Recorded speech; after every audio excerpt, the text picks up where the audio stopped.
प्रचोदया। देवतुल्य आइयो, माँ शक्ति।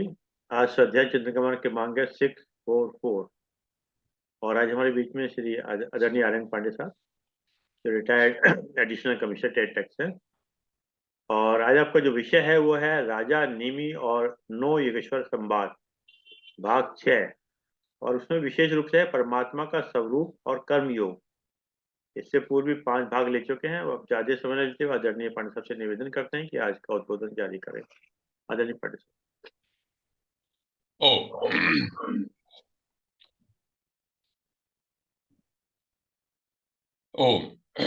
सर्वप्रथम गायत्री मंत्र का उच्चारण करते हैं। ओम भूर्भुवः स्वः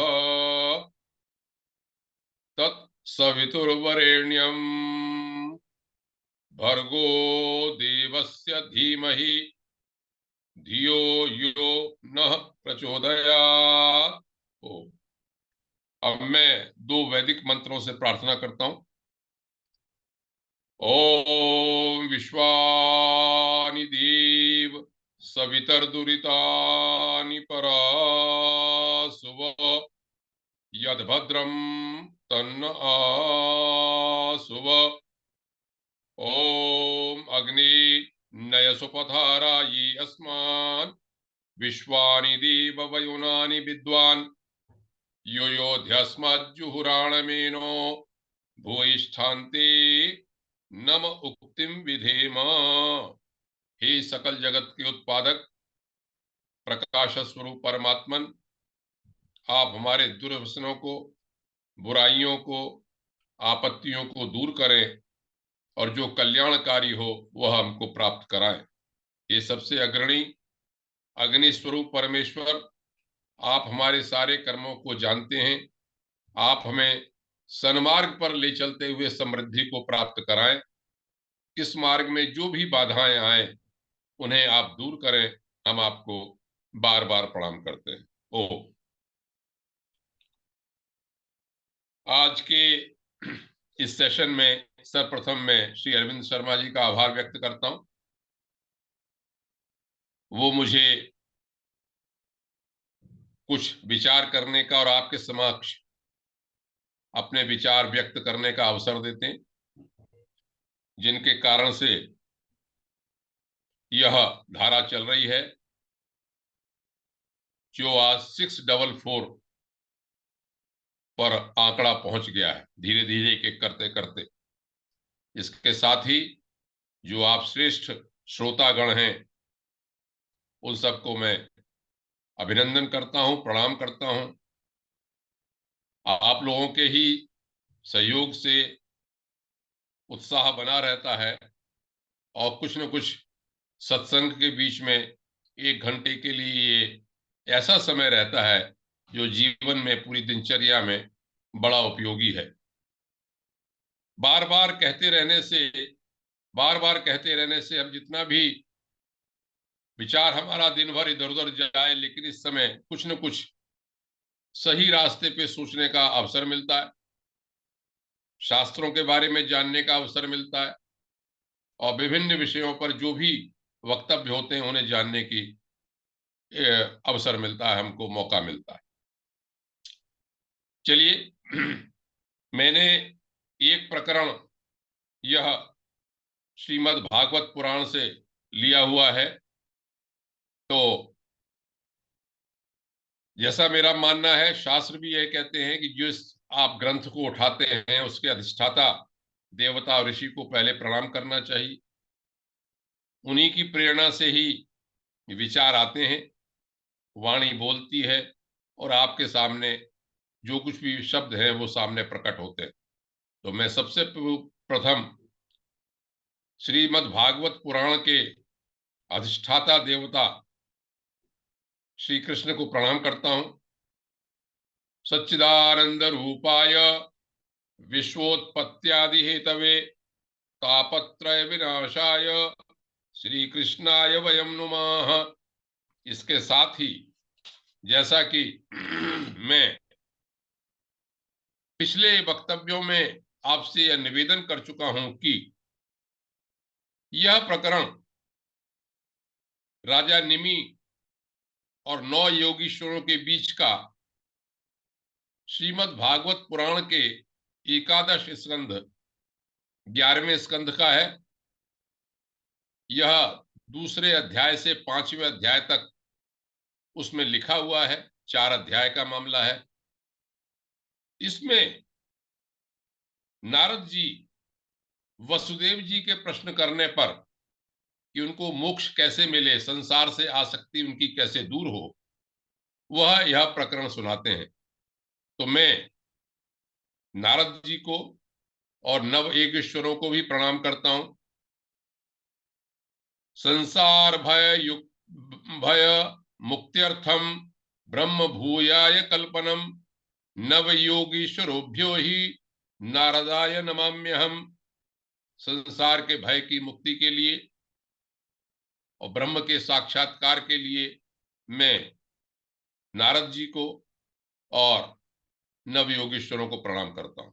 अस्तु, अब मैं विषय में प्रवेश करते हैं।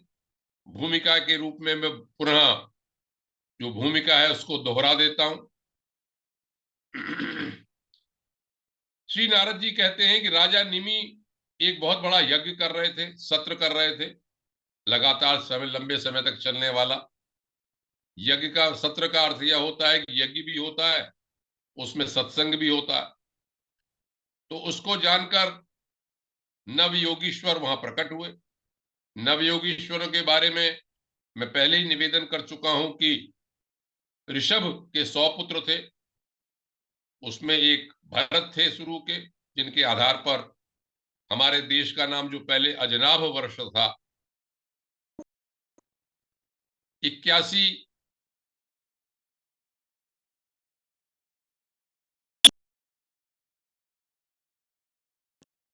ये अपनी योग की शक्ति से कहीं भी आ जा सकते थे, अदृश्य रूप से मन की गति की तरह चलते थे। खैर, तो उस सत्र में ये 9 योगीश्वर प्रकट हुए। कृपा करते हैं संत लोग, जहां पर भी अच्छी बात होगी, महात्मा सत्पुरुष, ये अदृश्य शक्तियां अपने आप ही किसी न किसी रूप में हो जाती हैं। हम लोगों को भले ही ना दिखाई पड़ता हो वर्तमान में भी कि कोई अदृश्य योगीश्वर आया, लेकिन किसी न किसी बहाने से, किसी न किसी अनुपात में, बहुत थोड़े से ही अनुपात में अगर सकारात्मक शक्ति है तो हमको ये मानना चाहिए कि ईश्वर की ही प्रेरणा है। तो वो 9 योगीश्वर आए, राजा निमि ने उनसे प्रश्न किए। तो विभिन्न ऋषियों ने विभिन्न तरह के विषयों पर उत्तर दिए। जैसे मैं पहले निवेदन किया है, मैंने बताया भी है वक्तव्यों में कि जो कवि नाम के योगीश्वर थे, उन्होंने यह बताया कि आत्यंतिक क्षेम, जो असली कल्याण का कारण है, वो क्या है? भगवान की उपासना, द्वैत का अभाव। हरि नाम के योगीश्वर ने यह बताया कि भगवत भक्त के लक्षण क्या हैं। अंतरिक्ष नाम के योगीश्वर ने बताया कि माया का स्वरूप क्या है। प्रबुद्ध नाम के योगीश्वर ने बताया कि माया को पार कैसे किया जाए। यहां तक के प्रकरणों को मैं पिछले वक्तव्यों में जो भी मेरी समझ में आया, मैं आपके समक्ष प्रस्तुत कर चुका हूं। इसके बाद पिप्पलायन से यह पूछा कि भगवान का स्वरूप क्या है। उन्होंने बताया।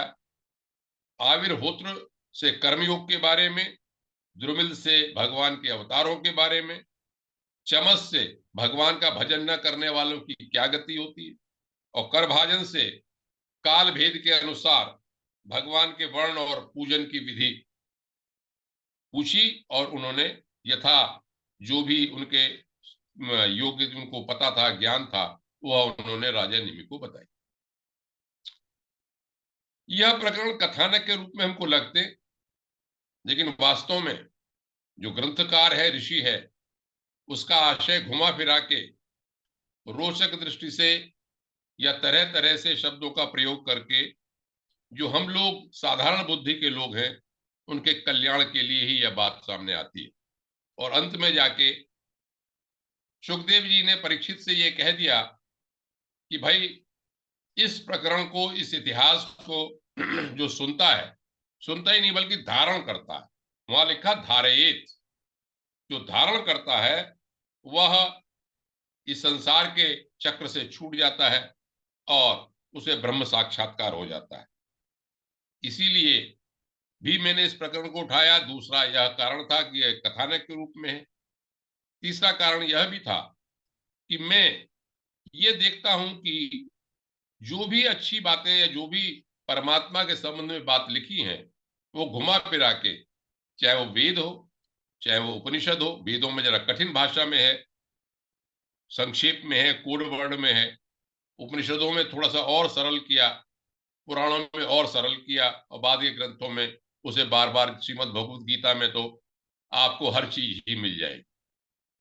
चलिए, तो मैं यह बता चुका हूं पहले कि आत्यंतिक क्षेम क्या है, भगवत भक्ति लक्षण क्या है, माया का स्वरूप क्या है, माया को पार कैसे किया जाए। अब राजा निमि ने यह पूछा, प्रश्न किया कि नारायणाभिधानस्य ब्रह्मणः परमात्मनः निष्ठाम अर्हत नो वक्तुम यूयभिः ब्रह्मवित्तमाः। हे योगीश्वरों, आप ब्रह्म को जानने वाले हैं, परमात्मा के रूप को आप जानते हैं, ब्रह्मविद हैं आप। जैसे मैं उपनिषद में पहले बता चुका हूं कि वहां लिखा कि ब्रह्मविद ब्रह्मैव भवति, जो ब्रह्म को जानने वाला है वो ब्रह्म की तरह से ही आप समझिए उसको। यह प्रश्न ये किया कि नारायणाभिधानस्य, नारायण के नाम से हम जिस शब्द को बोलते हैं, ब्रह्मणः परमात्मनः, ब्रह्म और परमात्मा का जो नाम नारायण कहते हैं, निष्ठाम अर्हत, उसकी निष्ठा के बारे में बताइए। निष्ठा का अर्थ यह है कि स्वरूप क्या है। यूयम ही ब्रह्मवित्तमाः, आप ब्रह्मवित्त हैं। तो परमात्मा का स्वरूप पूछा, परमात्मा का स्वरूप क्या है। यहां पर जो बात अब मैं बताऊंगा उसे आप देख के जानेंगे कि कोई नई बात नहीं कही, वही बात जो आप लोग गीता में या अन्य शास्त्रों में, उपनिषदों में सुन चुके हैं, वही बात उन्होंने कही। मेरा इस प्रकरण को उठाने का यह भी एक आशय है कि जब मैंने इसे पढ़ा या इस तरह के जो भी प्रकरण मैं श्रीमद् भागवत पुराण में पढ़ता हूं, तो मुझे यह लगता है कि वास्तव में यह तो श्रीमद् भगवत गीता में या उपनिषदों में या और वेदांत के शास्त्रों में कहा गया है, एक जैसी बात लगती। तभी कहा कि वेदोपनिषदाम सारा जाता भागवती कथा। जब श्रीमद् भागवत पुराण को लोग कहते हैं, आपने प्रवचन करते हुए बहुत सुना होगा, और अधिकतर जो रुचिकर हिस्सा है, श्री कृष्ण की बाल लीलाएं, रास लीला या इत्यादि इत्यादि कुछ खास प्रकरण है, वही सुना देते हैं। और ये जो कठिन गूढ़ रहस्य वाले प्रकरण है, संभवतः सामान्य लोगों को रुचिकर नहीं लगते, इसलिए ये छूट जाते हैं। इन पर उतनी नाच गाना नहीं होता, इनके ऊपर इतना भजन वगैरह नहीं होते। तो चलिए, इसमें उत्तर क्या दिया। उत्तर देखिए क्या देते हैं। सामान्य उत्तर जो आप सब लोग जानते हैं, स्थिति उद्भय प्रलय हेतु अहेतुअस्य यत स्वप्न जागर सुषुप्ति सद्बहिष्य देहेन्द्रियाणि सुहृदानि चरन्ति येन संजीवितानि तदवेहि परम नरेंद्र। संस्कृत हो गया, कठिन लगता है, लेकिन बहुत सरल अर्थ है इसका। क्या? स्थिति उद्भय प्रलय हेतु, हेतु भी है अहेतु भी है। ये देखिए, अब यहां से वेदांत शुरू हो जाता है तो श्रीमद् भागवत, लेकिन वेदांत की बात क्या कही कि एक ऐसी सत्ता जिससे कि संसार की उत्पत्ति होती है, स्थिति होती है और प्रलय होता है। लेकिन ये इसका कारण भी है और कारण नहीं भी है। इसको वेदांत की भाषा में आपने सुना होगा, कहते हैं कि निमित्त कारण भी है और उपादान कारण भी है। जैसे प्रायः वेदांती एक घड़े का और घड़े बनाने वाले का कुंभकार का बहुत उदाहरण देते हैं कि घड़े को बनाना, मिट्टी से बनाना और बनाने वाला तो उपादान कारण भी है और निमित्त कारण भी है। मतलब उसको संसार को बनाने के लिए कोई सामग्री लानी नहीं पड़ती। ईक्षांश चक्रे, केवल संकल्प मात्र से, हमारे ग्रंथ कहते हैं सो अकामयता, वह परम सत्ता ने इच्छा की कि मैं प्रजा की सृष्टि करूं और यह चीज बन जाती है। उसे ही एक दूसरी भाषा में कहते हैं अमैथुनी सृष्टि। मैथुनी सृष्टि में स्त्री पुरुष की आवश्यकता होती है। यह बाद में शुरू हुआ, जब प्रजापति हुआ, मनु हुआ, सभी हुए बाद में। शुरू में जो सृष्टि है परम तत्व के, वह केवल उसकी इच्छा मात्र से, संकल्प मात्र से होती है। तो यहां पर यह कहा कि एक ऐसी शक्ति जिसके कारण यह संसार पूरा प्रकट होता है, चलता है और प्रलय भी हो जाता है। यहां पर मुझको तैत्तिरीय उपनिषद की भृगुवल्ली याद आती है। वो पहले भी कई बार इसको आपके समक्ष प्रस्तुत कर चुका हूं, तैत्तिरीय उपनिषद बताते समय भी और वैसे भी। भृगुवल्ली, देखिए वहां भी कथानक बताया, बड़ा प्रसिद्ध है कि भृगु अपने पिता वरुण के पास गए। भृगु वही वारुणी पितरम उपससार, पिता के पास गए और पिता के पास जाके पूछा, अधि ही भगवो ब्रह्मेति, हमें ब्रह्म के बारे में बताइए। देखिए, इस ब्रह्म की जिज्ञासा हमारे पूरे शास्त्रों में है। ब्रह्म सूत्र भी शुरू होता है तो यही कहता है कि अथा तो ब्रह्म जिज्ञासा, हमें ब्रह्म की जिज्ञासा है, हम ब्रह्म के बारे में जानना चाहते हैं। शास्त्र योनित्वात्, शास्त्र बने हैं सबके सब, ये सब कारण है। जन्माद्यस्य यतः, जन्म इत्यादि जिससे होता है, ये ब्रह्म भी सबसे पहले, ब्रह्म सूत्र का जो पहला के बाद दूसरा सूत्र है वो ये है जन्माद्यस्यतः, जिससे इस संसार की सृष्टि इत्यादि होती है। तो भृगु को वरुण ने क्या कहा, वहां जरा खोल के कहा, यतो मा इमानि भूतानि जायन्ति येन जातानि जीवन्ति यत् प्रयन्ति अभिसंविशन्ति तद ब्रह्म। अर्थ क्या हुआ, यतो मा इमानि भूतानि जायन्ति, हे भृगु, जिससे कि ये सारे के सारे प्राणी, सारे लोग उत्पन्न होते हैं। ये न जातानि जीवंती, और उत्पन्न ही नहीं होते, जीवित भी रहते हैं। यत प्रयंती, स्थिति को प्राप्त होते हैं, चलते रहते हैं। और अभिसंविशंति, बाद में उसी में लीन हो जाते हैं। वही ब्रह्म है, उसको जानो। तद विजिज्ञासस्व, तप करो, तपसा विजिज्ञासस्व कहा वहां पर, विचार करके, संकल्प करके। तप का अर्थ शारीरिक रूप से ध्यान लगाना भी है, और मोटे तौर पे हम लोग जो विचार करते हैं, जो तर्क देते हैं, भाई कौन है, तो भाई बैठो, विचार करो, आत्म केंद्रित हो, और उसके लिए सात्विक गुण उत्पन्न करो, इत्यादि इत्यादि। तो ब्रह्म की परिभाषा वहां पर यही दे दी। उसके बाद क्या कहा, एक मांडुक्य उपनिषद में भी, मांडुक्य उपनिषद भी आप लोग इस मंच पर सुन चुके, वहां पर कहा, एष सर्वेश्वर, एष सर्वज्ञ, एषो अंतर्यामी, एष योनि ही, सर्वस्य प्रभवाप्ययौ ही भूतानाम। हिंदी में अर्थ इसका यह हुआ, यह सर्वेश्वर, यह सर्वज्ञ, यह अंतर्यामी, योनि का मतलब आधार, जो कुछ भी है वो सारे प्राणियों का प्रभवाप्ययौ, उत्पन्न होना और प्रलय होना, इसका कारण। मांडूक्य उपनिषद में भी इसी बात को कहा। वहां पर 3 तरह की बातें बताई हैं कि वैश्वानर स्थिति, तेजस और प्राज्ञ। जैसे ही वैश्वानर, तेजस और प्राज्ञ का नाम लेते हैं तो मांडूक्य उपनिषद में, देखिए आपको टेक्निकल टर्म लग रहे होंगे लेकिन ये सुन चुके हैं आप लोग, जागृत, स्वप्न, सुषुप्ति।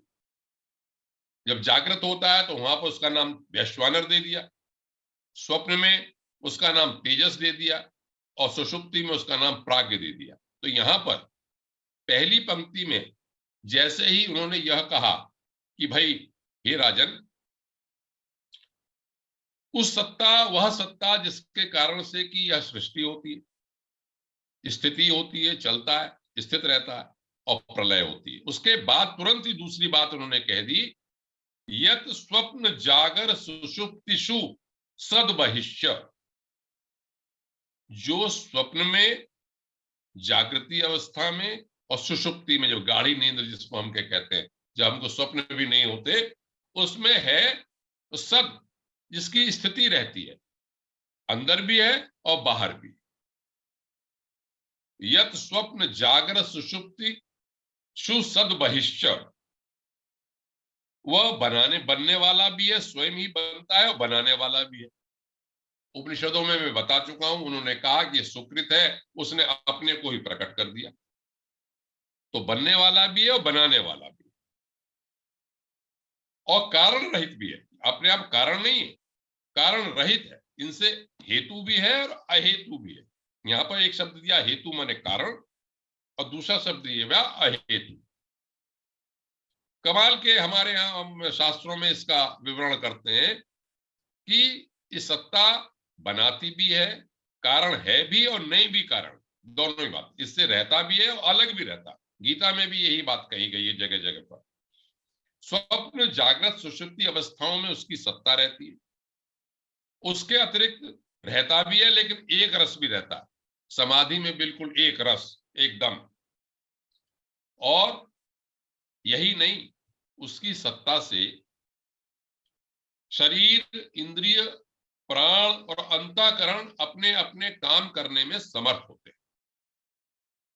ये जो चेतन है, सत, चित, आनंद, 3 गुण जो कहा, सत माने सत्ता रही, चित माने चेतन। तो देहेंद्रियादि सुहृदानि चरंति ये न संजीवितानि तद अवयहि परम नरेंद्र। हे नरेंद्र, जिससे देह, इंद्रियां आदि चलती हैं, जीवित रहती हैं, उसको तू परमात्मा व परम सत्ता ही जान। गीता के 10वें अध्याय का आज 8वां श्लोक है। वहां पर थोड़ा सा यहाँ पर बड़ा संगत लगता है मुझको कि देखिए, हम सब पहले से ही जब भी गीता बोलते हैं सबसे कहते हैं कि सर्वोपनिषदो गावो दोग्धा गोपाल निंदन, कि सारी जो उपनिषदें हैं वो गाय हैं और दूध देने वाले, दूध दूहने वाले भगवान श्री कृष्ण है। कहने का अर्थ ये कि गीता जो है उपनिषदों का सार है। उपनिषद क्या है? श्रुतियां हैं, वेदों का अंश है। तो यहां पर ही ये बात कही, देखो, उस गीता के 10वें अध्याय के 8वें श्लोक में भगवान कहते हैं, अहम सर्वस्य प्रभवो, हे अर्जुन, मैं सबका उत्पन्न करने का कारण हूं। मत्तः सर्वम प्रवर्तते, और मेरे अंदर ही सब कुछ है। भजन्ते माम बुधा इति मत्वा भजन्ते माम, ऐसा ही मानकर जो ज्ञानी लोग हैं वो मेरा भजन करते हैं। परमात्मा ने वह अपना स्वरूप बता दिया कि मैं ही सबका कारण हूं और सब कुछ मेरे अंदर ही है। ऐसा ही मान लो, यही परमात्मा का रूप है। अब इस श्लोक को बताने के बाद बता दिया उन्होंने, स्थिति, उत्पत्ति, प्रलय होती है, मैं कारण भी हूं, इससे कारण से दूर भी रहता हूं, स्वप्न, जागृति, सुषुप्ति सब अवस्थाओं में हूं, जिनसे अलग भी हूं, और हमारे देह, इंद्रिय, प्राण इत्यादि इससे चलते हैं कि ये जो परम, जो ताकत, ये जो कुछ भी शक्ति है वो परमात्मा है। अब दूसरा श्लोक कहते हैं और उसमें विवेचना में आगे चलते हैं, जो कि सब आप वेदांतों में और भक्ति मार्ग में सब में सुनते आए। अब ये तो हुआ, दो तरह की बात बताते हैं भगवान को बताने के वाले परम सत्ता के लिए, ये है, ये है, ये है। और एक है कि ये नहीं है, ये नहीं है, ये नहीं है। इसे कहते हैं निषेध, एक को कहते हैं विधि। मतलब इसमें भी है भगवान, ये भी है, स्थिति करने वाला भी है, प्रलय करने वाला भी है, और क्या कहते हैं, चलाने वाला भी है, स्वप्न भी है, जागृति भी है, सब कुछ है, सारी इंद्रियों को चला रहा है। लेकिन अब बात आते हैं कि ये जो है मन से नहीं देखा जा सकता, आंख से नहीं देखा जा सकता, तो निषेध वाली बात में दूसरा श्लोक आता है। क्या कहते हैं? नैतन मनो विशति वाग उत चक्षुरात्मा प्राणेन्द्रियाण यथा नल मर्च स्वाहा। इसका अर्थ यह हुआ कि जैसे चिंगारियां न तो अग्नि को प्रकाशित कर सकती, चिंगारियां निकलती, चिंगारियां तो प्रकाशित नहीं होती, अग्नि प्रकाशित होती है इसलिए चिंगारियां निकलती, और न ही जला सकती हैं अग्नि के चिंगारियां जो।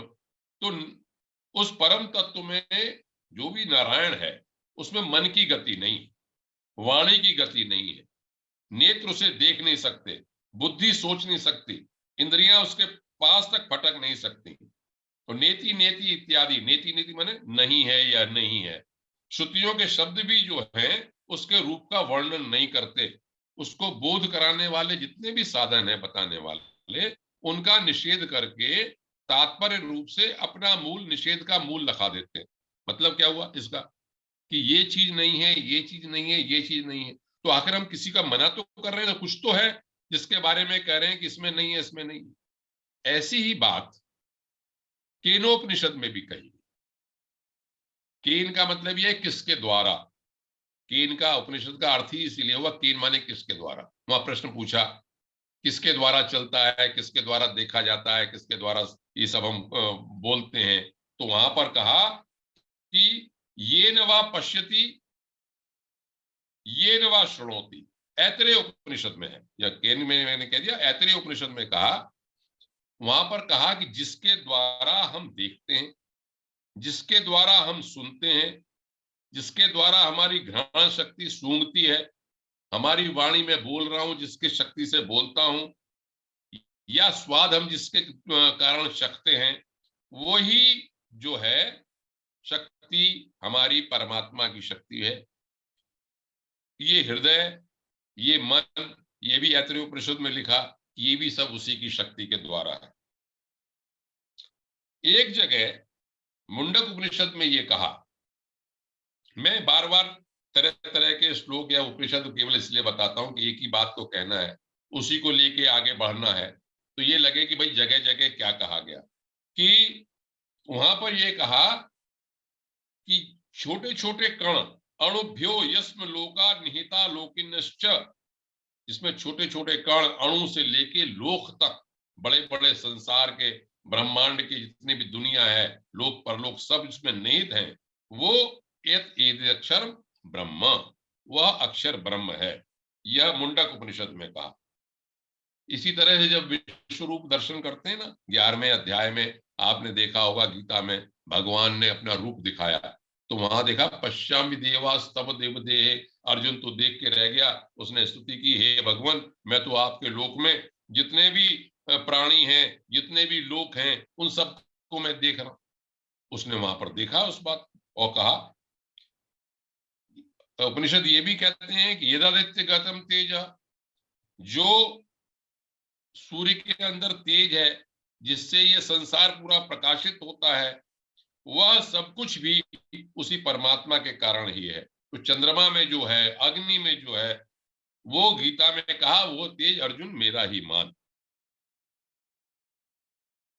एक जगह तो उपनिषद में बड़ा प्रसिद्ध आपने श्लोक सुना होगा, क्या है, अणोरणीयान महतो महीयान, छोटे से छोटा बड़े से बड़ा, आत्मा से जंतो निहितो गुहायाम, ये परमात्मा जीवों की, प्राणी के अंदर भी अपनी ताकत के अंदर बैठा हुआ है। इस तरह से तरह तरह से भगवान का रूप बताया इसमें।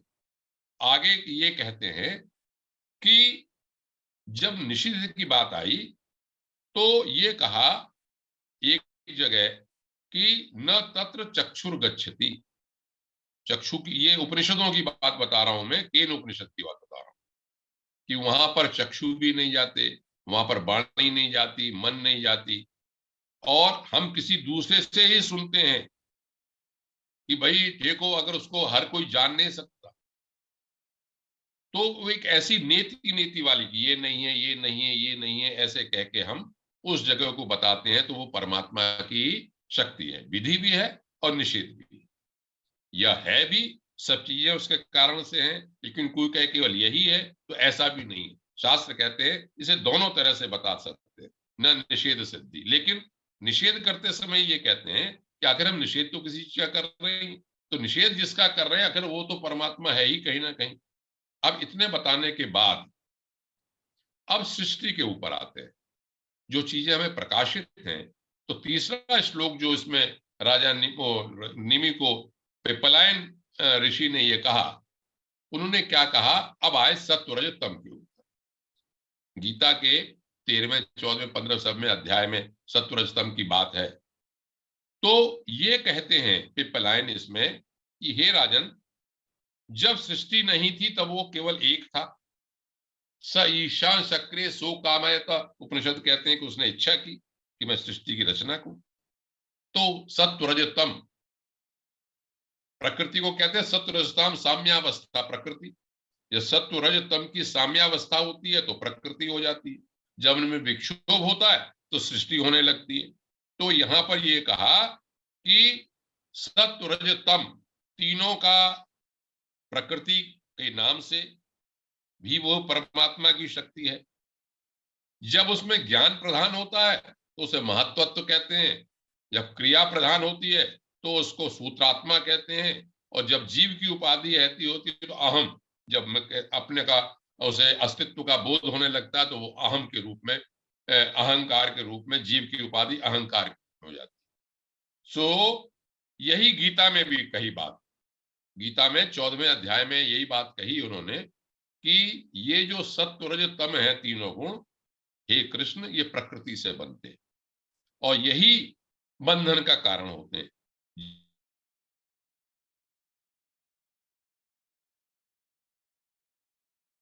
का कारण होते हैं। एक और बात कही अब यहां पर कि सत्वरज तम तो हो गया, जिसके अलावा जितनी भी क्रियाएं हैं, ज्ञान हो चाहे क्रिया हो, चाहे इंद्रियों के विषय के बारे में हो, जितने भी विषयों के हम खाते हैं, पीते हैं, देखते हैं, सुनते हैं, ये सब जो है वो सबका सब ब्रह्म ही है, क्योंकि ब्रह्म की शक्ति अनंत है। पिपलायन ऋषि कहते हैं मैं कहां तक कहूं कि सब कुछ जो ब्रह्म है इसके परे भी ब्रह्म। ये उपनिषदों में आप बार बार सुन चुके होंगे कि सब कुछ जो है वो ब्रह्म ही है। श्वेताश्वतर उपनिषद में शक्ति के बारे में बड़ा लिखा और वहां पर बड़ा प्रसिद्ध एक मंत्र है, परास्य शक्ति विविधैव श्रूयते। इस परमात्मा की जो पराशक्ति है वो तरह तरह से दिखाई पड़ती है। स्वाभाविकी ज्ञान बल क्रियाच, शक्ति के ऊपर जब मैंने वक्तव्य दिया था और दिए थे तब मैंने इसमें बड़ा जोर दे के बताया था कि एक तो स्वभाव की उसकी अपनी शक्ति है, एक ज्ञान की शक्ति है, एक बल है, एक क्रिया के रूप में आती है। तो तरह तरह से हमको भेद से जो भी शक्तियां दिखाई पड़ती हैं, तो हमारे शास्त्र ये कहते हैं कि उसी पर ब्रह्म की शक्ति ही है, वो सब पर ब्रह्म है। अब इसके रूप के बारे में आते हैं, गीता में आप पढ़ चुके हैं। कहते हैं इसमें कि हे राजन, पिपलायन कह रहे हैं कि वह ब्रह्म स्वरूप आत्मा न तो मरता, अब तो ये तो बात जानते ही आप, गीता के दूसरे अध्याय में यही कहा कि न तो मरता है, न वो जन्म लेता है, न बढ़ता है, न घटता है। परिवर्तनशील पदार्थ भले ही हों, हम क्रिया संकल्प अभाव के रूप में चाहे क्यों न हो, वो उसका ऊपर कोई प्रभाव नहीं पड़ता। और वो परम सत्ता जो है तीनों कालों में, चाहे वो भूत है, चाहे भविष्य है, चाहे वो वर्तमान है, उनके साक्षी भाव में रहता।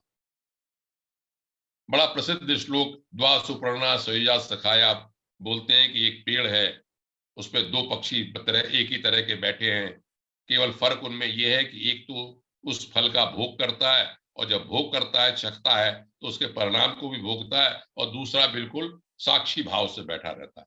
तो परमात्मा का यहां पर कहा, इन्होंने साक्षी भाव से कहा है। बिल्कुल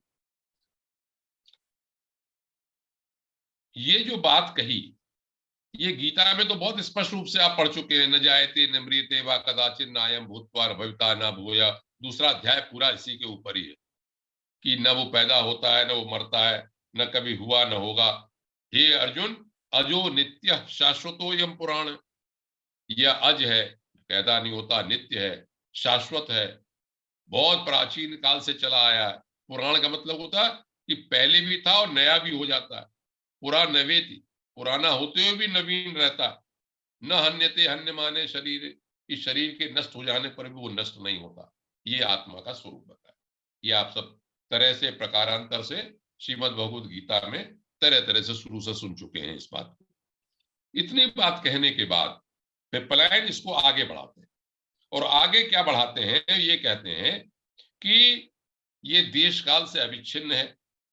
आज थोड़ा टेक्निकल चल रहा है ये प्रकरण, लेकिन परमात्मा के बारे में जो है वो इन शब्दों का, विशेषणों का जो है, जो प्रयोग किया गया, कभी कभी सरल प्रकरण भी होता है, कभी कठिन प्रकरण भी होता है।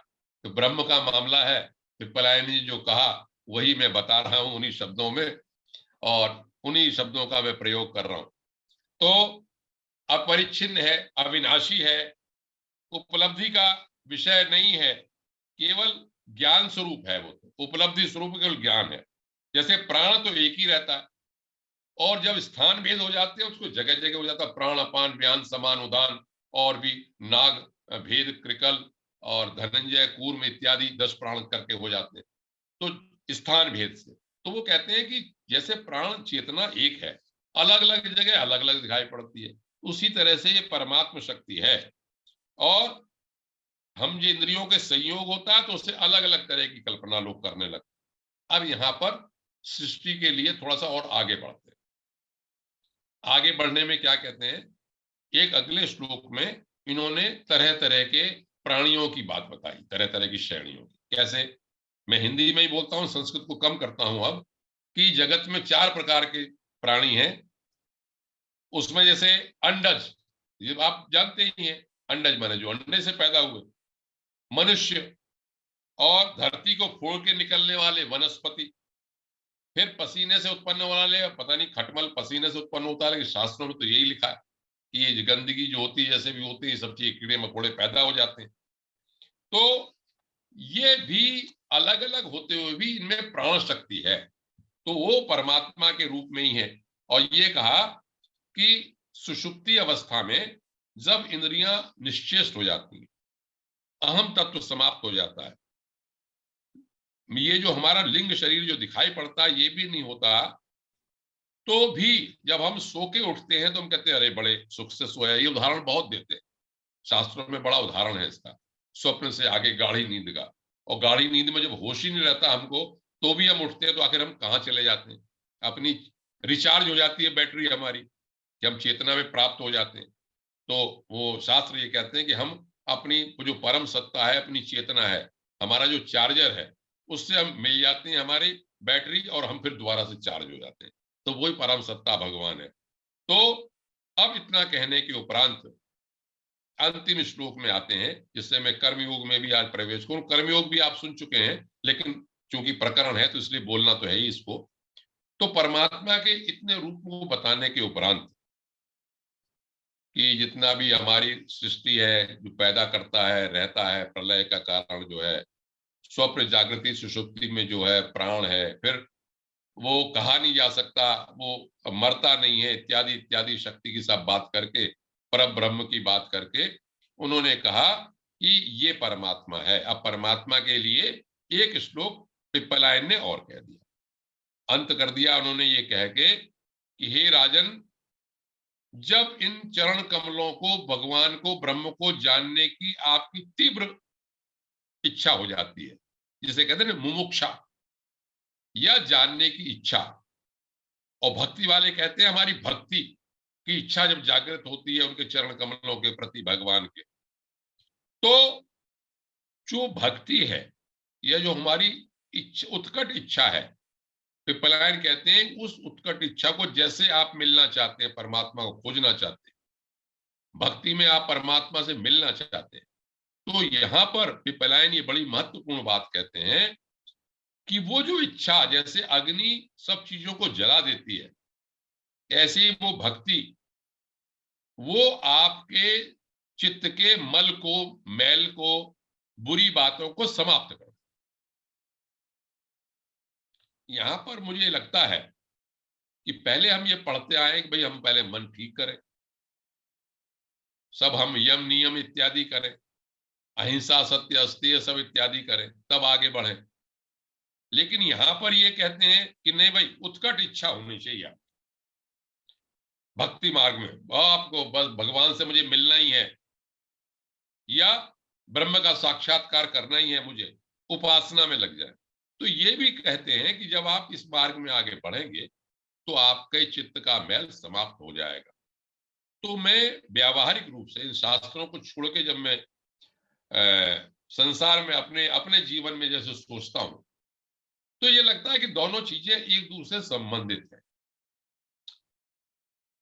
जब हम एक रास्ते पे चलेंगे, भक्ति करेंगे, ध्यान लगाएंगे, तो हमारी और चीजों से ध्यान हट जाएगा और चीजें कम हो जाएंगी, और चीजों पर भी हम कंट्रोल करते रहेंगे तो हमारा मन सतोगुण की ओर जाएगा और हम सतोगुण की ओर बढ़ेंगे। तो दोनों चीजें साथ साथ चलती हैं, ऐसा मुझे लगता है। यहां पर तो ये कहते हैं कि जैसे ही आप भक्ति मार्ग में आगे बढ़े, परमात्मा से मिलने का आपका मन किया, या ज्ञान मार्ग की दृष्टि से कहूं कि मुमुक्षा हुई, या मुमुक्षा शब्द नहीं लिखी है, या भक्ति शब्द लिखा, आपको भगवान की भक्ति करने का जैसे मन हुआ, वैसे ही चित्त शुद्ध हो जाता है, और जैसे ही चित्त शुद्ध हुआ वैसे ही आत्म साक्षात्कार हुआ। ये यहां पर लिखा, निर्मल मन जन सो मोहि पावा। निर्मल मन होते ही आत्म साक्षात्कार होता है। इसका अर्थ ये भी है कि जब हमारे चित्त की वृत्ति, अंतःकरण की वृत्ति शुद्ध हो जाए, हमारा मन शांत हो जाए, हमें आनंद आने लगे, तो हमें ये समझना चाहिए कि हम उस परम तत्व के नजदीक हैं, वो कहीं हम पे कृपा कर रहा है, उसकी लहर कहीं उठ रही है। ऐसा ही कहा, और ये कहा इन्होंने कि अगर आपके नेत्र, यहाँ पर उदाहरण देते हैं पिपलायन, कि नेत्रों में यदि कोई विकार नहीं है आपके, तो आप सूर्य के प्रकाश की प्रत्यक्ष अनुभूति कर सकते हैं। आपकी आंखें खुल गई, आपने सूर्य को देख लिया। आपकी आंखें बंद हैं, सूर्य है चाहे कितना भी, आप सूर्य का अनुभव नहीं कर सकते। राजन से ये कहा कि हे राजन, अपनी आंखें खोलो, अपने भक्ति को जगाओ, अपने चित्त के मैल को दूर करो और परमात्मा का साक्षात्कार करो। यहां तक तो हो गया पिपलायन ऋषि का परमात्मा के बारे में। अब अगला प्रकरण शुरू होता है कर्म योग के बारे में। अभी समय है 5 मिनट का, तो मैं इसे आगे बढ़ाता हूं। राजा ने अब ये पूछा कि हे योगीश्वरो, कर्म योगम वदतः न पुरुषो येन संस्कृतः विधूय यह आशु कर्माणि नैष्कर्म्यम विन्दते परम। अर्थ यह हुआ, योगीश्वरो, अब आप हमें कर्मयोग का उपदेश कीजिए। क्यों कर्मयोग का उपदेश कीजिए? उस कर्मयोग के कारण हम शुद्ध होकर मनुष्य शीघ्रातिशीघ्र कर्तृत्व, कर्म और कर्म फल को निवृत्त होने वाला ज्ञान प्राप्त करता है। क्या करना चाहिए, क्या कर्म है, और कर्म फल से निवृत्त कैसे होना चाहिए, इस ज्ञान को प्राप्त कर लेते हैं। कर्मयोग हमने सुना, राजा ने कहा, राजा भी ज्ञानी था, लेकिन चूंकि जो कोई संत महात्मा आता है तो एक अच्छा प्रकरण चलाने के लिए, जैसे अरविंद जी हमें डिप्यूट कर देते हैं, भाई साहब आज बोलो, तो ऐसा नहीं कि अरविंद जी नहीं जानते हैं, नैब साहब नहीं जानते हैं, या देवऋषि जी नहीं जानते हैं, सब जानते हैं। तो लेकिन एक स्वाध्याय सत्संग चलना चाहिए तरह तरह से, तो जो जिसकी समझ में आता है। तो राजा ने जब ये पूछा तो इस योगीश्वर में, और उन्होंने ये भी कहा, एक बड़ा इसमें इंटरेस्टिंग बात कही राजा ने यहाँ पे, कि हे राजन, तो हे योगीश्वरो, मैंने अपने पिता महाराज इक्ष्वाकु के सामने, जो पिता मेरे इक्ष्वाकु थे, योगीश्वर कहते हैं, ब्रह्मा जी के मानस पुत्र सनकादि ऋषियों से पूछा था ये प्रश्न।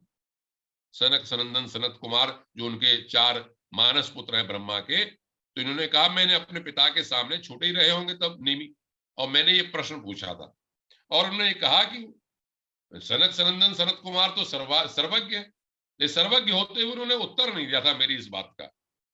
तो ये भी बताओ कि भाई क्या कारण था, उन्होंने उत्तर क्यों नहीं दिया, इसका ये बताइए। तो पहले कर्मयोग के बारे में पूछा, और कर्मयोग क्या है, और ये भी पूछा कि भाई जब मैंने प्रश्न उनसे पूछा था तो उन्होंने मुझे उत्तर क्यों नहीं दिया। अब इसमें आविर्होत्र नाम के योगीश्वर ने बागडोर संभाली।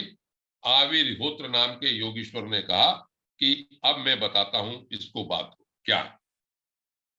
बिल्कुल, जो आप अगर तीसरा अध्याय पढ़ेंगे या चौथा अध्याय पढ़ेंगे गीता का, तो आपको लगेगा कि वहीं से उठाया है ये, या वहां से वहां कहा। पहला श्लोक बिल्कुल वही है, कर्म अकर्म विकर्मेति वेदवादो न लौकिकः वेदस्य चेशरत्वात्मा तत्र मुह्यन्ति सूरयः। आविर्होत्र ने कहा कि हे राजन, कर्म क्या है? कर्म माने ये नहीं जो हम जो कुछ करते हैं, कर्म का यहां पर अर्थ है शास्त्र विहित कर्म क्या है, शास्त्रों के अनुसार कौन से कर्म है वो। अकर्म क्या है? अकर्म माने निषिद्ध, जो मना है, ये नहीं करने हैं। और विकर्म, विकर्म माने जो विहित कर्म है उनका उल्लंघन करता है, उसे विकर्म कहते हैं। तो तीन शब्दों का यहां प्रयोग किया, और इसका जो व्याख्या की वो इस तरह से की, प्रयोग तो केवल किया कर्म अकर्म विकर्म, लेकिन जो हिंदी लिखने वाले शास्त्र हैं, शास्त्रज्ञ हैं, वो कहते हैं कर्म का मतलब शास्त्र विहित कर्म, अकर्म का मतलब जो निषिद्ध है, और विकर्म का मतलब जो हमको करने चाहिए उसका हम उल्लंघन करते। तीनों का जो मूल है वो वेद है, वेदों से ही ये चीजें जानी जाती है, वहीं से डराया हुआ है। उन्होंने एक कोड वर्ड में, या अब जो भाषा हम नहीं समझते वो वेदों में ही उन्होंने कही, उसके बाद स्मृति में पुराणों में उन सब बातों को लिखा। तो इनकी व्यवस्था लौकिक रीति से नहीं हो, ये नहीं कि संसार जैसा कह रहा है वैसा चलेगा, पहले शाश्वत नियम बना दिए हैं, इन्हीं के अनुसार सब चलेगा। तो ये कहा वेद जो है वो अपौरुषेय है, ईश्वर रूप है, इसलिए उनके तात्पर्य का निश्चय करना बड़ा कठिन है। इसी से बड़े बड़े विद्वान भी, यहां पर लिखा तत्र मुह्यन्ति सूरयः, बड़े बड़े विद्वान भी मोहित हो जाते हैं। मैं तो बहुत ही हल्की बुद्धि का आदमी हूं, मैंने भी जब वेदों के हिंदी में अर्थ पढ़े, कहते तो वेद बड़ा गहन है, उनके संस्कृत भी अलग है, वैदिक संस्कृत, कहीं कहीं तो विरोधाभासी, पहले कुछ कह आए और किसी मंत्र में लगता है कि इसका विरोध किया।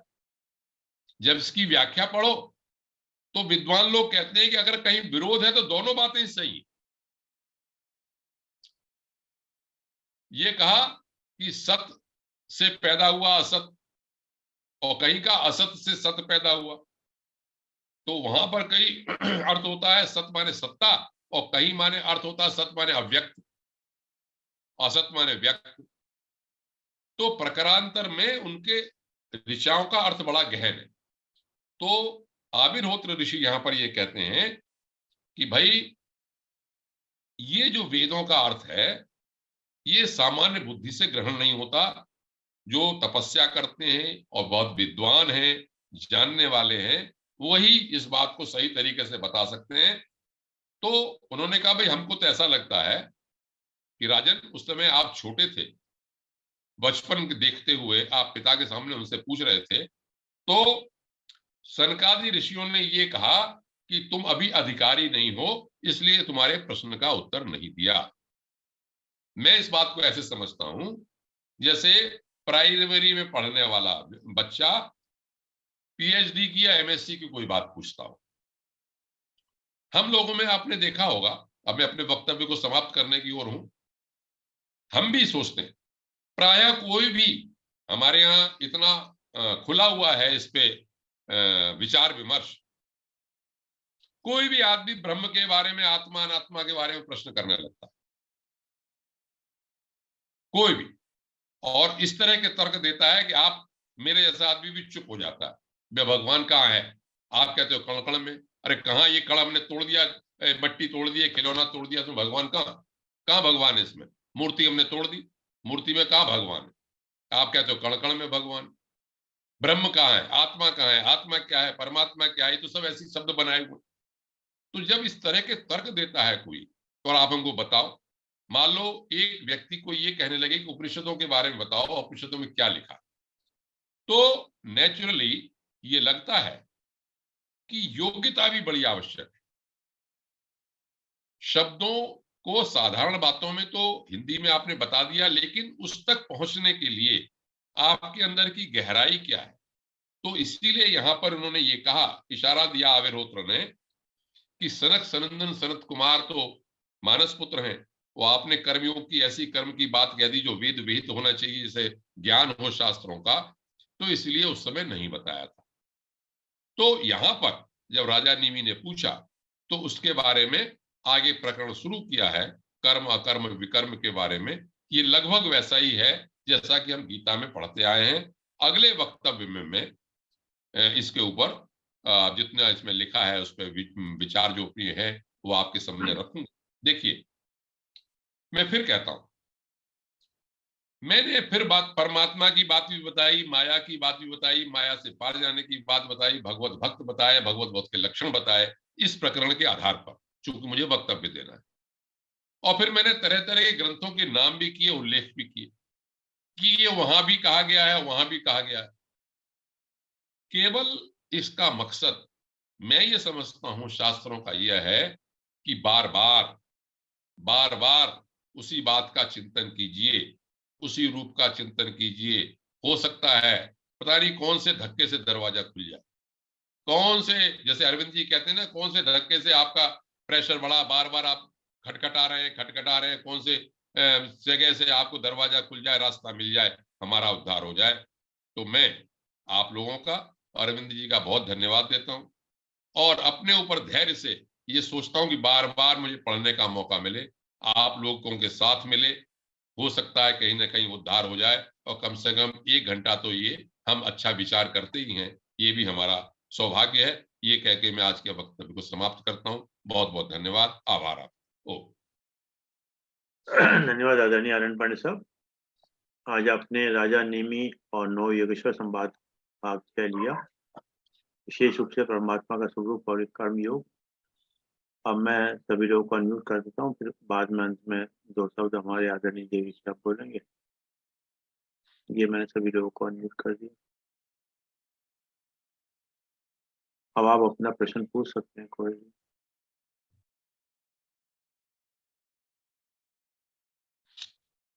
मैं सब ऐसा लग रहा है पूछने।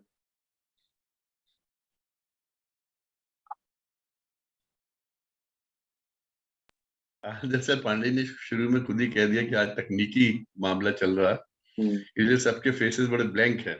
तो जब ने देखा है सबके फेसेस बड़े ब्लैंक, तो कहते हैं तकनीकी मामला है, समझने में टाइम लगेगा। और बाद में खुद ही कह दिया उसे समझने के लिए पात्रता होनी चाहिए। वैसे अपने ऊपर रख के कहा था मैं। वैसे वैसे पात्रता के राजन बिना क्या समझ में आएगा सर? राजन को राविरहोत्र नहीं कहा, इसलिए आपको उत्तर नहीं दिया उस समय। तो आज का तो जैसे बताते सर बढ़िया है, एज यूजुअल ही has been very nice with this subject. और रेफरेंस कॉन्टेक्स्ट अलग अलग पुस्तकों से लेना, जैसे उनका ज्ञान है और उन्होंने विभिन्न पुस्तकें पढ़ी हुई हैं, इसलिए वो रेफरेंस कॉन्टेक्स्ट ले लेते हैं। जिसने इतना पढ़ा ही ना हो तो कहाँ से ले लेगा? इसलिए उनकी विद्वता, उनकी ज्ञान के बारे में तो कुछ कहना ही, और उससे कुछ प्रश्न भी नहीं पूछा जा सकता। तो बताते हैं that has to be accepted and ग्रहण ही करने योग्य है। मेरे मन में एक प्रश्न उठ रहा था, परंतु वो अंत में आदरणीय पांडे साहब ने उसका जवाब दे दिया, वो प्रश्न समाप्त हो गया। पर फिर भी बता ही देता हूँ प्रश्न क्या उभरा। मेरे मन में प्रश्न ये उभरा कि आज के समय में हम लोग जो हैं, कहीं ना कहीं इस ब्रह्म ज्ञान की तरफ जाने की तरफ लालायित नहीं होते। उसका कारण भी समझ में आया। कारण ये है कि इस ब्रह्म ज्ञान से मिलेगा क्या, मतलब धन कहाँ से आएगा, मतलब ब्रह्म ज्ञान कर भी ले तो धन कहाँ से आएगा, क्योंकि कहीं ना कहीं फिर जॉब ओरिएंटेड रहता है। उसको पालन अपने बच्चों का भी करना पड़ता है, परिवार का करना पड़ता है, माता पिता करना पड़ता है। तो वो सिर्फ ब्रह्म ज्ञान की तरफ जाता नहीं। फिर उसी का फिर आपने जवाब दे दिया, यहीं पर दे दिया, फिर समझ में आ गया कि जब तक हम उसके लिए अधिकारी नहीं बनेंगे तब तक हम इस कदम पे चलेंगे भी नहीं। और जैसे आपने अंत में वो 3-4 सवाल उठाए कि भगवान कण-कण में है, ये है, तो उसके लिए हमें कहीं न कहीं सबसे पहले उन शास्त्र पे, उन गुरु पे विश्वास करना पड़ेगा, फिर उन पे श्रद्धा करनी पड़ेगी और फिर उसके अनुसार हमें अनुभव करना पड़ेगा और फिर अनुसंधान करना पड़ेगा अपने ऊपर ही। तब जाके कहीं कुछ हो सकता है, वो भी प्रभु की कृपा हुई तो हो सकता है थोड़ा बहुत चल पाए। अन्यथा इसमें ब्रह्म ज्ञान को पाना और इसमें चलना बड़ा असंभव सा लगता है, मतलब जो मैं अभी सोच रहा था। मतलब प्रश्न भी उठा, फिर जवाब भी मिल गया, मतलब यही कह रहा हूँ। धन्यवाद। हुँ, इसमें अरविंद जी मुझे इस समय एक बात ये याद आई कि मैं कहीं बैठा था तो वहां पर उन्होंने कहा कि साहब ब्रह्म ज्ञान, उन्होंने कहा आप इसे क्या ऐसी विद्या समझते हो जब एक तरफ तो कहते हो कि उसे जानने वाला सब कुछ जान जाता है, तो एक ऐसी विद्या हम सीखने जा रहे हैं जो हम सब कुछ जान जाएंगे और हम अल्पज्ञ कितने संसार में फंसे हो, तो कैसे उसके करने के लिए उस लायक बनना पड़ता, प्रयास करना पड़ता, और ये तो अनेक जन्म संसिद्धा है। तो हम ये तो देखिए, लेकिन सकारात्मक बात मुझे क्या लगती है, हम लोग बात तो कर रहे हैं, अरबों की जनसंख्या है, पाश्चात्य लोग तो उसको मानते ही नहीं, मान लो सनातन वैदिक धर्म वाले कुछ मानते हैं, उसमें भी आप देखिए कैसा सिर फिटौवल हो रहा, रामचरितमानस के ऊपर ही हो रहा, ब्रह्म साक्षात्कार की बात तो कौन करे, उसमें हम लोग बहुत गिने चुने लोग हैं। इसका मतलब हम भाग्यशाली हैं। मैं बार बार कहता हूं भगवान की बड़ी कृपा है हम लोगों के ऊपर, आपके माध्यम से, गुरुदेव के माध्यम से, कैसे भी चर्चा तो कर रहे हैं कम से कम, तो एक कदम आगे बढ़ रहे हैं। तो बात आपकी सही है कि इसके लिए आगे बढ़ेंगे और देखिए भगवान कृपा करें।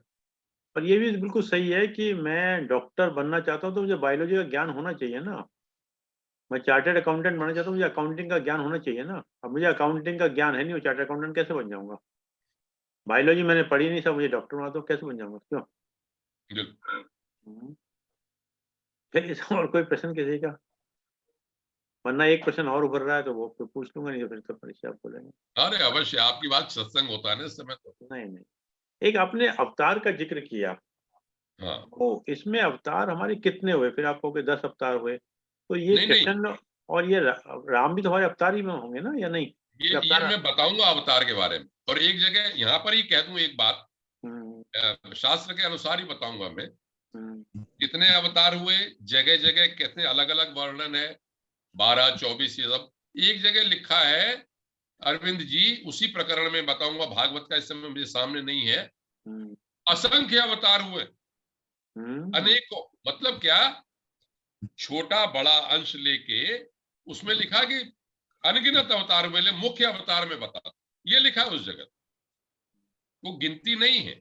मतलब कहने का वहां पर क्या है, गीता का जो 10वां अध्याय है उसका अंत का जो श्लोक है कि जो जो अंश में आप विशेष तेज समझो, वो आप मेरे अंश का ही एक प्रकाश समझो। मैं हूं तो सब में, लेकिन प्रकाशित होता हूं किसी में विशेष रूप से। और जो अवतार की बात आप कहते हैं कि ब्रह्म स्वयं आता या परमात्मा स्वयं आता है, तो उसी के बारे में जगह जगह वर्णन है, इसमें भी प्रकरण आएगा कि अवतारों के बारे में इसमें आएगा, बताएंगे इसमें। नहीं, ठीक है। पर इसी में एक चीज़ समझ में आती है कि आदरणीय भगवान परशुराम जो हैं, वो कहते हैं कृष्ण के टाइम में भी रहे और राम के टाइम में भी रहे। ये अगर अगर आपको अभी मैं जब इसको ले रहा था हुँ, शुरुआत के वक्तव्य में, तो हुँ, मैंने एक बात कही थी, मैंने इसमें हुँ, पढ़ा था, तभी हुँ, तो मेरे दिमाग में आया हुँ, कि परशुराम हुए इक्ष्वाकु के पहले, और वो बाद में, चूंकि वो अमर अजर शक्ति है, तो बाद में इक्ष्वाकु के 20वें या 30वें वंश में जाके राम हुए, राम के सामने भी आए। हुँ। जो उन्होंने क्षत्रियों का संहार किया था, इसमें वंशावली लिखी है अरविंद जी, एक अच्छा। प्रकरण में, हुँ, हुँ, और इसमें यह भी लिखा है कि उन्होंने कार्तवीर्य का जब वो जो था उसका संहार किया, उसमें लिखा है कि परशुराम जी के डर के मारे एक बच्चे को छुपा के रख लिया गया था, तो छुपा के रखने से उसका ये नाम हो गया था, नाम मुझे याद नहीं है, उसके वंश में ही जाके फिर वो वंश चला, रघुवंश, और राम पैदा हुए, ये लिखा उसमें। तो इसका मतलब क्या हुआ कि परशुराम एक ऐसी शक्ति है कि जो समाप्त नहीं हुई, वो पहले भी थे, उस जमाने में हुए और बाद में भी रहे। कोई ऐसे मतलब वो ऐसी दीर्घायु मरने वाली शक्ति नहीं थी, ऐसा लगता वर्णन है इसमें। चलिए सब, किसी और की कोई क्वेश्चन पूछ सकते हैं, नहीं तो चौधरी साहब तो गाड़ी में बैठे हुए हैं। चलिए साहब, तो आदरणीय देवी साहब।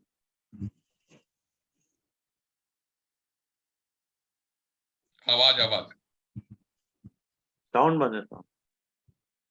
साउंड देव साउंड। मैं क्या बोलूं, अब पांडे जी ने सब कुछ बोल दिया कि हर जगह ही यही बात आती है। प्रभु का स्वरूप है, वे कैसी सत्य है जिससे सृष्टि उत्पत्ति होती है, जिसका अस्तित्व करता है, चलाता है, तो वही प्रलय कर लेता है। और अब इसके बाद तो कुछ सिर्फ संकल्प मात्र से, अब ये संकल्प उसने क्यों किया, क्या किया, क्या ये तो एक बड़ा अद्भुत सी चीज आती है। और अब तैत्तिरीय उपनिषद का, आपने मुंडक उपनिषद का सब जगह रेफरेंस दिया, गीता के जो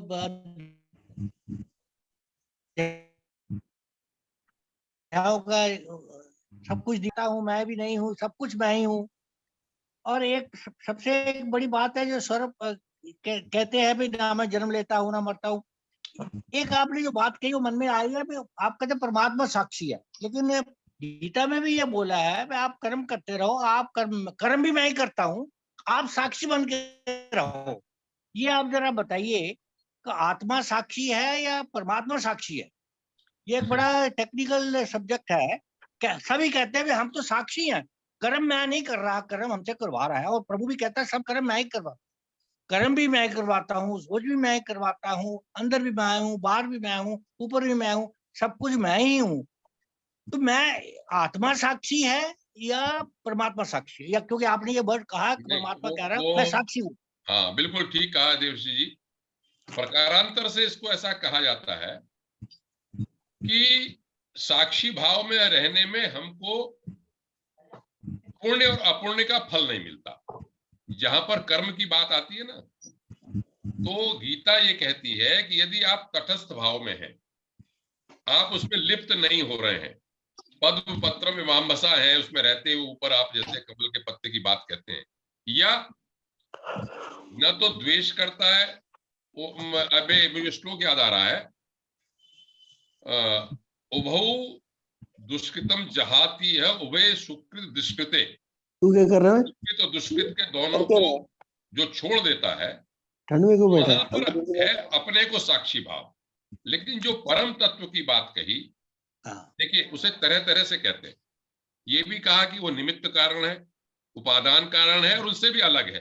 गीता में भी कहा बनाता भी है, स्वयं बनता भी है, और उससे अलग भी रहता है। तो जब वो अलग का भाव कहते हैं तो साक्षी भाव कहते हैं। और जब करने की बात कहते हैं, जो आपने क्यों किया, ईशा चक्रे उपनिषदों में कहा कि उसने कहा कि मैं सो अकामायता, उसने इच्छा की। तो भक्ति मार्ग वाले बड़े अच्छा उत्तर देते हैं इसका कि लीलाधारी है वो, तो उसकी लीला है, लीला करता है वो, उसकी इच्छा है, आनंद उठा रहा है, उसने सबको बना दिया और सारी सृष्टि रच रहा है। तरह तरह के जीव आ गए, फिर हम जब लिप्त हो जाते हैं तो अपने कर्मों के फल के अनुसार ये सृष्टि क्रम चलता रहता है, और वो अपनी जब चाहता है तो समेट लेता है। तो आत्मा, जब हम कर्म अकर्म से होते हैं तो हम साक्षी आत्मा के बारे में कहा, आत्मा में नहीं कहा, बोले जीव के बारे में कहा। और जो परमात्मा के तत्व के बारे में कहा, तो वहां पर साक्षी का भाव यही है कि वो इनसे लिप्त नहीं हो। अच्छा, जो कर्मों का फल है, कर्मों के फल से फल तो प्रकृति देता है, प्रभु परमात्मा ब्रह्म तो नहीं देता ना? नहीं तो नहीं, वो प्रकृति तो आ उसमें जाती बात तो साफ कर, उसमें तो यह है कि हम अपने कर्मों के कारण, अपने जब हमें आसक्ति हो जाती है तभी हम फंसते, उसी के अनुसार हम फल भोगते।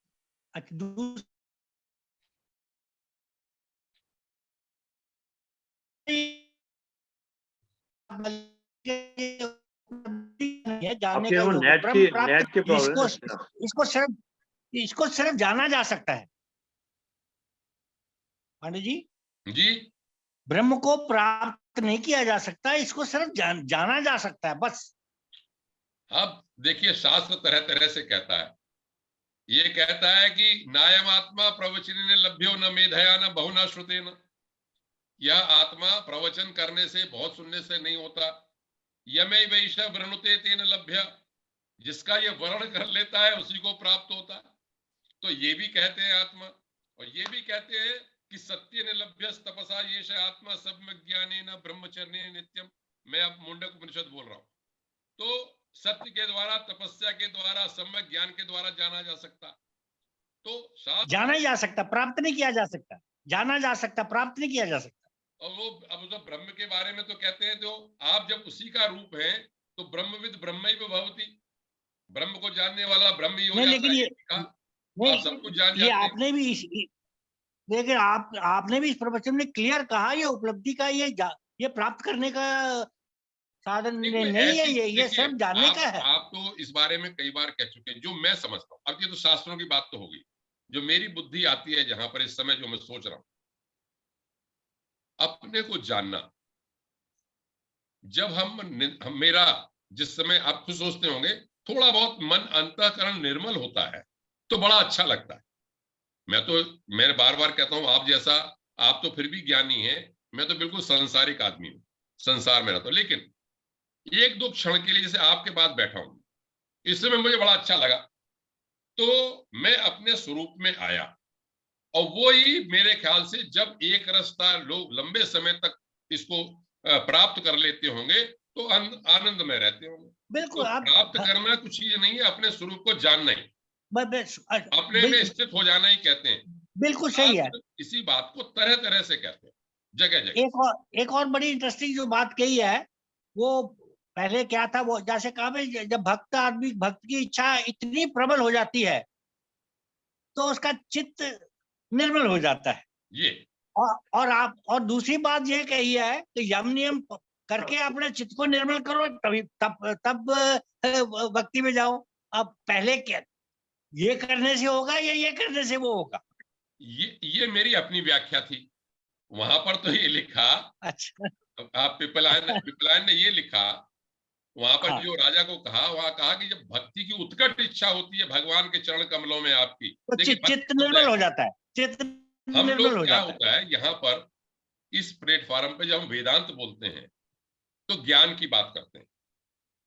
श्रीमद् भागवत पुराण भक्ति की बात करता है, लेकिन जब हम इसके आगे बढ़ते हैं तो दोनों चीजें मिक्स हो जाती हैं। एक ही शब्द, केवल शब्द का भेद है, उसके बिना वो नहीं है, उसके बिना वो नहीं है। तो यहाँ पर जब उत्कट इच्छा है, या हम मुमुक्षा की बात करते हैं ज्ञान के, वेदांत के शब्दों में, मोक्ष की इच्छा, इस संसार से मुक्त होने की इच्छा, और एक है भगवान के चरणों की प्राप्ति की इच्छा। तो उत्कट इच्छा होते ही ऐसा मुझे लगता है, ये मैंने कहा था कि ऐसा नहीं लगता मुझको कि मैं अपने लिए, चूंकि मैं तो हर आदमी इजी वे देखता है ना, तो मैं संसारी आदमी हूं, तो मुझे लगता है यार अच्छा रास्ता क्या है कि मैं पहले यम करूं, नियम करूं, अहिंसा सत्य अस्तेय और सब में जाऊं, अरे इससे अच्छा भगवान की तरफ ही लग जाऊं। तो मैंने ये कहा कि वो लेकिन मेरा मानना यह है, आप वहां तक नहीं लग सकते जब तक आप निर्मल नहीं होते। नहीं, और उन्होंने ये कहा कि भगवान की उपासना करते करते, जैसे कहते हैं ना, भक्ति का एक बड़ा सिद्धांत है नाम जप का, कि आप नाम जपना शुरू कर दो जी। तुलसीदास ने तो कहा, चाहे आलस्य हो, चाहे अलग हो, चाहे गिरते हो, पढ़ते हो, या उदाहरण देते हैं गोपियों का, 24 घंटे भगवान का स्मरण होना चाहिए किसी भी अवस्था में हो, चाहे दूध दूधते समय हो, चाहे गोबर पाथते समय हो, चाहे झाड़ू लगाते समय हो, मन निर्मल हो जाएगा। ये सिद्धांत है। मन नाम जब से नामी का उदय होता है, एक सिद्धांत तो ये है। एक सिद्धांत हुआ कि पहले हम अष्टांग योग वाले में चलते हैं। मेरा अपना सामान्य बुद्धि से ही है, लगे रहो, दोनों तरह से प्रयास करो, और कुछ ना कुछ हो ही जाना है, बस भला हो ही जाना। अब प्रश्न काल आपका रखूं या धन्यवाद के लिए किसी और को बोलूं? आनंद आना, अंत में आनंद और शांति आनी, बात साहब, आनंद आ जाता है जब सब इस समय बात करते। और धन्यवाद क्या, धन्यवाद तो इनका हमेशा ही, तो पल पल में धन्यवाद देता है। हम तो अब सबका ही, सब बहुत बहुत धन्यवाद। धन्यवाद का शब्द तो बोलना जरूर पड़ेगा। बहुत बहुत धन्यवाद आपका। बहुत आनंद आ रहा है। आप सबका आभार, बहुत आभार। आनंद आता है इस समय सत्संग करने से। चलिए साहब, धन्यवाद आदरणीय देवी साहब, धन्यवाद आदरणीय आनंद पांडे साहब, आपने समय निकाल समय दिया। और जैसे कि एक विचार के साथ और 3 बार ओम के साथ अपनी बात समाप्त करते हैं। आज के विचार में एक शब्द आ रहा है समय। उस समय पे जब ध्यान देना, उस समय 2 जगह आएगा एक्चुअली। जीवन में ऐसे कई लोग मिलते हैं, जीवन में ऐसे कई लोग मिलते हैं जिन्हें आप समय के साथ भूल जाते हैं। जीवन में ऐसे कई लोग मिलते हैं जिन्हें आप समय के साथ भूल जाते हैं, लेकिन ऐसे भी कुछ लोग होते हैं जिनके साथ आप समय भूल जाते हैं। वाह, जिनके साथ आप समय भूल जाते हैं, समय भूल जाते हैं। क्या बात, उन्हें कभी ना खोए। वाह। अच्छा, उन्हें कभी ना खोए। इस पे गजल लिखूंगा, इस पे गजल लिखूंगा। गजल लिखो उसमें।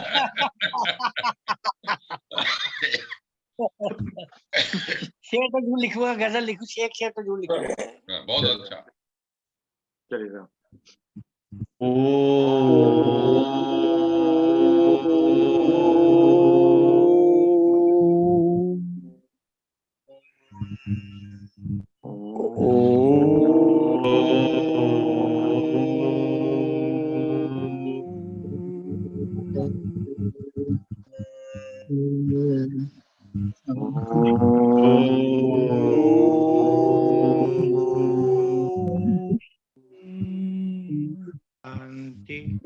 शांति शांति शांति शांति शांति। सभी को प्रणाम। सभी को प्रणाम।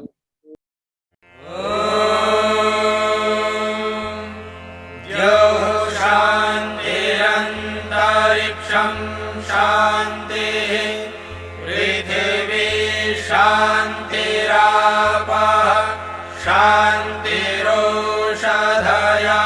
शान्तिः वनस्पतयः शान्तिर्विश्वे देवाः शान्तिर्ब्रह्म शान्तिः सर्वं शान्तिः शान्तिरेव शान्तिः सा मा शान्तिः।